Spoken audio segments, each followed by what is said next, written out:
आपसे जानना चाहती हूं, अब कैसे चलेगा बांग्लादेश?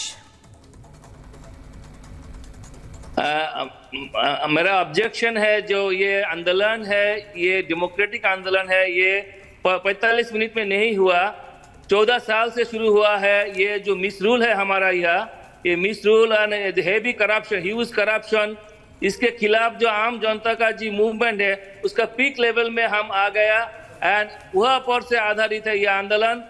एंड आम जनता और स्टूडेंट का जो अलायंस है उसका वो विक्ट्री हुआ।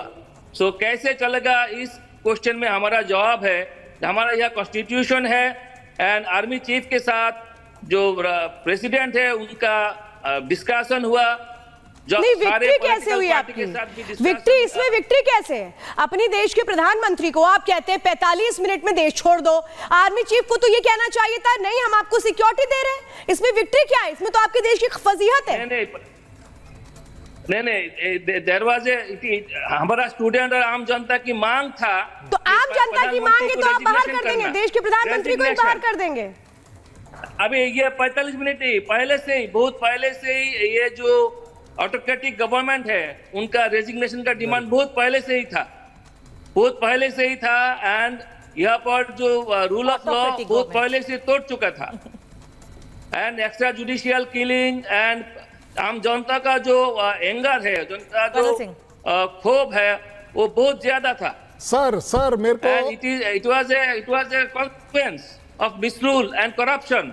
वकील साहब, इसीलिए वकील हमारा जो राष्ट्रपति है, हमारा जो आर्मी है, उन लोगों ने टेक ओवर किया 11th आवर में।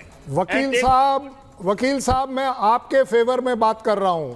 हमारे लिए बांग्लादेश बहुत ही इंपॉर्टेंट है, बहुमूल्य है। आपके साथ हमारे रिलेशन आज के नहीं है, 71 के हैं। सो इसलिए अगर हम आपसे कुछ बात कर रहे हैं तो अच्छी बात कर रहे हैं कि ये इस तरह की जो अराजकता है, जिस तरह की किलिंग्स चल रही हैं, 300 लोग, कौन किसको मार रहा है? क्या आप गवर्नमेंट को मार रहे हैं?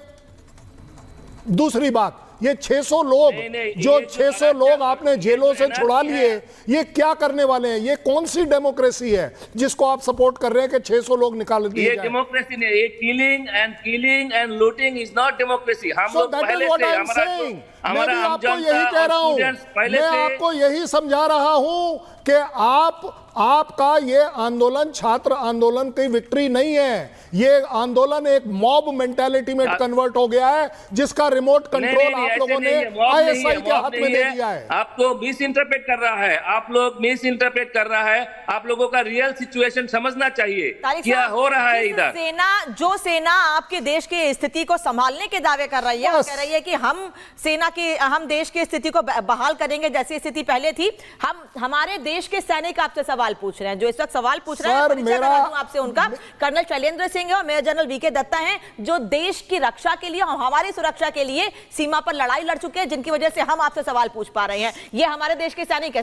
सर मैं आपसे सवाल नहीं पूछ रहा हूं, मैं आपको अपने देश के फौज का जज्बा बता रहा हूं कि वो फौज जो कभी भी अपने देश को सिक्योर कर सकती है, जिस नेशनल सिक्योरिटी की मैं बात कर रहा था, वो 5 दिन पहले भी कर सकती थी, 10 दिन पहले भी कर सकती थी। आपका कहना है 14 साल से आपका आंदोलन चल रहा है। ये शेख हसीना वही है जो पिछले 15 साल से आपके वहां पर है और हर बार इलेक्शन के थ्रू आती है। इस बार वाला इलेक्शन आप कह देंगे कि रिग हो गया, 40% वोट हुई, 40% ने तो एक्सेप्ट किया।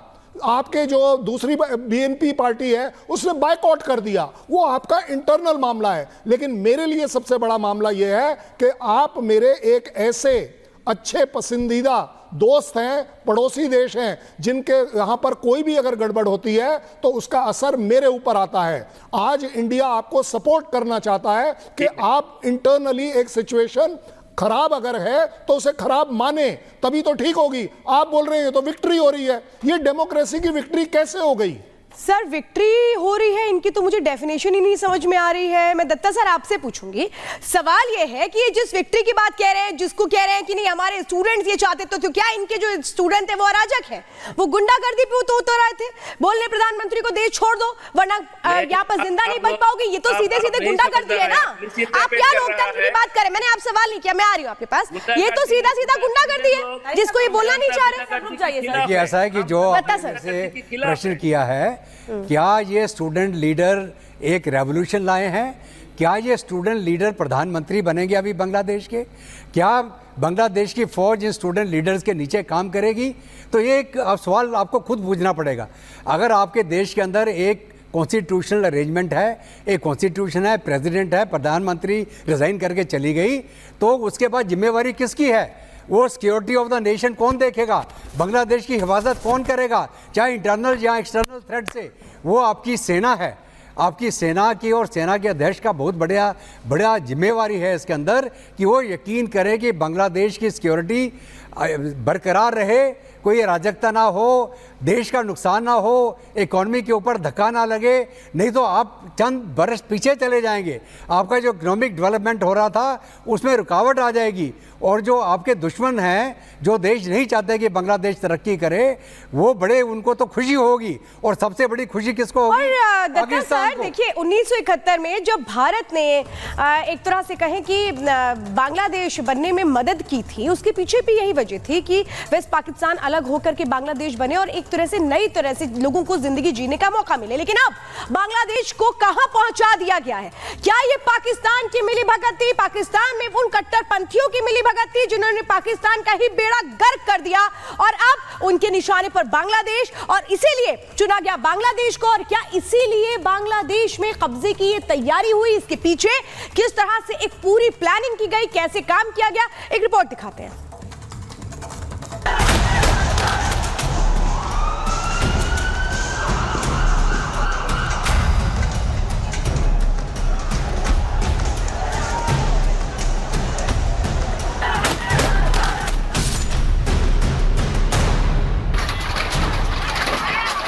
बांग्लादेश के वो 45 मिनट जिसने सियासी तख्ता पलट कर दिया। लेकिन इन 45 मिनट की स्क्रिप्ट बहुत पहले ही लिखी जा चुकी थी, और इस पटकथा के लेखक थे कट्टरपंथी। ये वही हैं जिन्होंने मुल्क में बढ़ते हिंसा को मौके के तौर पर लिया, जिसके बाद बांग्लादेश भी पाकिस्तान की राह पर चल पड़ा।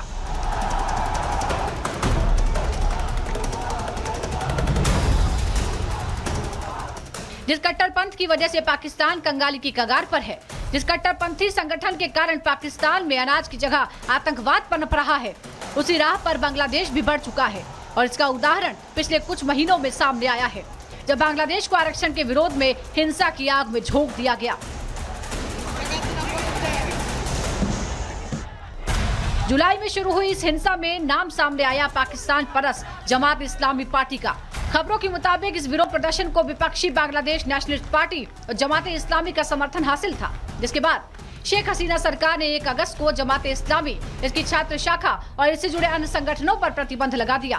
बैन लगाने का फैसला हसीना की पार्टी अवामी लीग के नेतृत्व वाली 14 पार्टियों के गठबंधन की मीटिंग में लिया गया। इस फैसले के पीछे की वजह आतंक विरोधी कानून के तहत कट्टरपंथी पार्टी पर आंदोलन का फायदा उठाने और लोगों को हिंसा के लिए बरगलाने का आरोप था। और बांग्लादेश के सियासी घटनाक्रम के पीछे इस बैन का गुस्सा भी माना जा रहा है।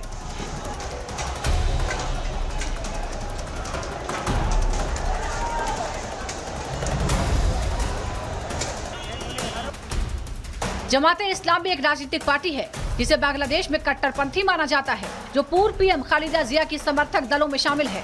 जमात इस्लामी की स्थापना 1941 में ब्रिटिश शासन के तहत अविभाजित भारत में हुई थी।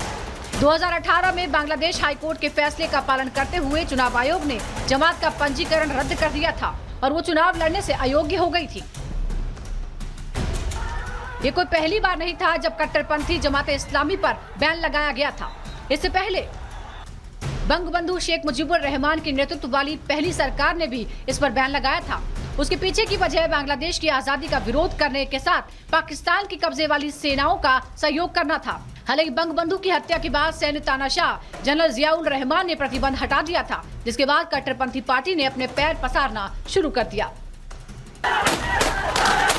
1 अगस्त को कट्टरपंथी पार्टी पर बैन लगा और 4 दिन